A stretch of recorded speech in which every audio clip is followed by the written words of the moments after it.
What's good YouTube? Reese Rockman aka Rock God Fitness coming at you with the Wednesday upload, which is some training footage.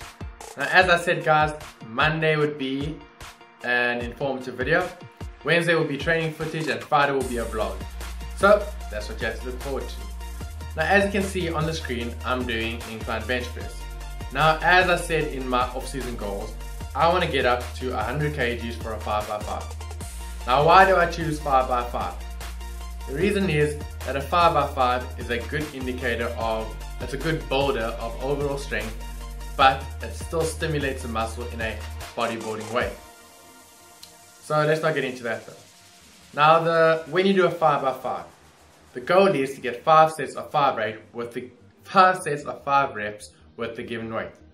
Once you achieve that, then you go up in weight. Now the best case scenario is that you'd add, for South Africans, just add a 1.14 kg, 1.25 kg plate on each side, which equals 2.5 kgs. But my gym only has 2.5 kgs as the lowest increment. So when I go up in weight, I have to add 5 kgs in total.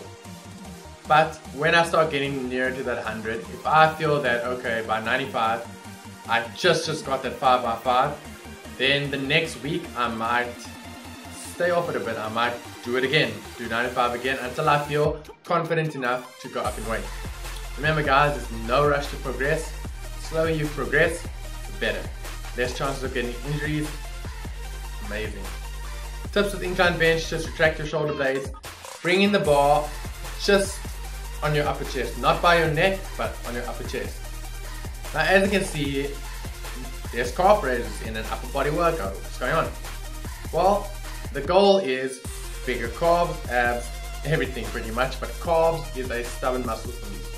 So what I'm trying to do is 5 out of the 6 workouts a week I'm doing 4 sets of 12 to 15 reps of a standing calf raise, in the hopes that this will add extra volume and frequency and therefore grow my calves.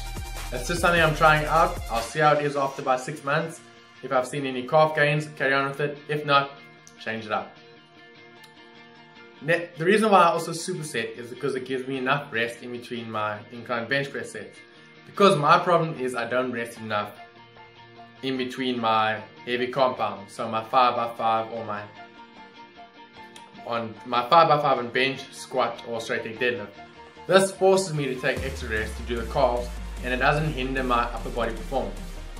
Next exercise, my favorite back exercise, which is the pull-up. Tips on the pull-up is to retract the shoulder blades and pull your chest towards the bar.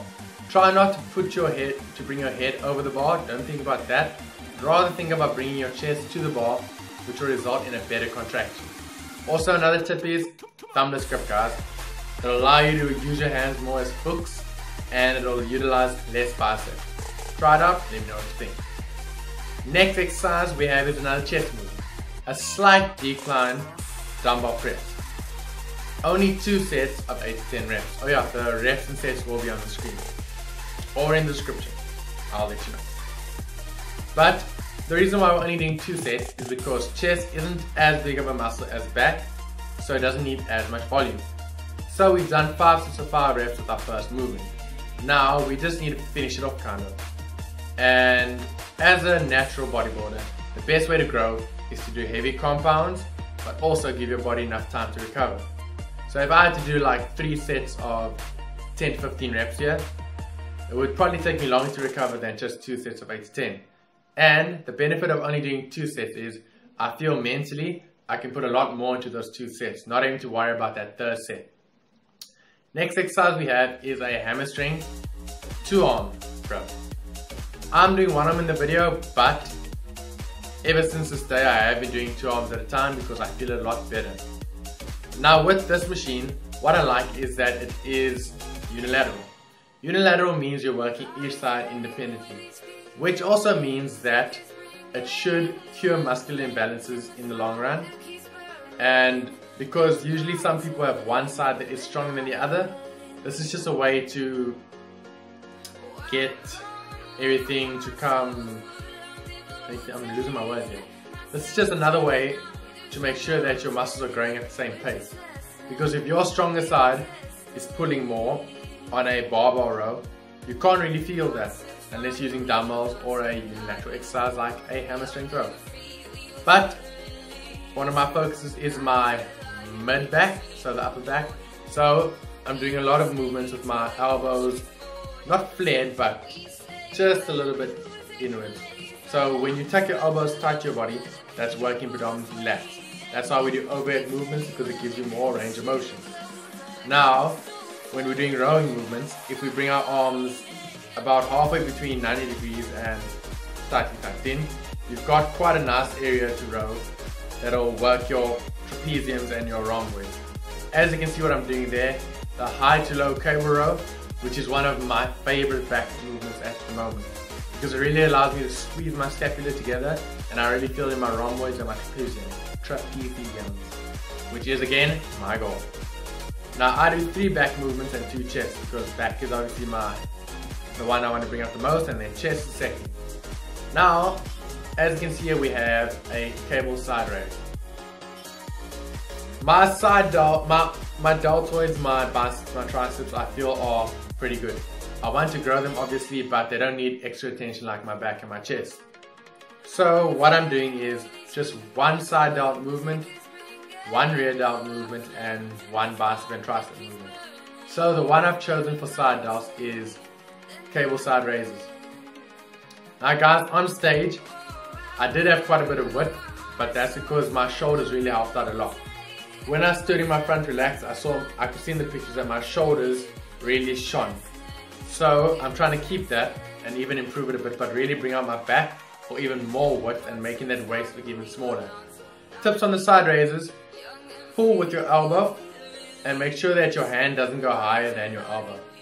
It makes the contraction a lot better, and it's also a lot safer on the joints. Next movement is my 1 bicep exercise, only 2 sets though. Previous exercise was 3 sets of 10-15. This is going to be only 2 sets, but 6 to 8 reps.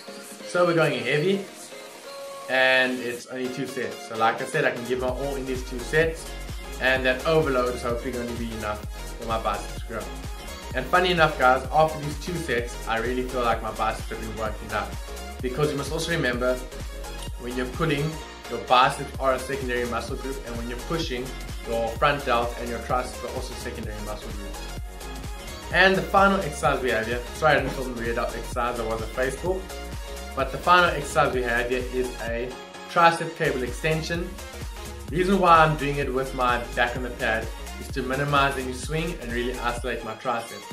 Again, only 2 sets, 10-15 reps. Tips I can give you with this guys is make sure to actually come past 90 degrees, because I feel if you stop at 90 it puts a lot of pressure on your elbow, and then this can actually result in elbow tendonitis in the long run. Remember guys, we're in this for the long run. I can't stress this enough. Don't just train for. So guys, I hope you enjoyed the video. Please give it a like, thumbs up, share it, comment, tell me what else you'd like to see. But next video is going to be coming out Friday. Hope you all enjoyed it. Hope you learned something new. I hope you're following along on this journey with me. Try out the split, let me know what you think, and from me, it's up time. Cheers.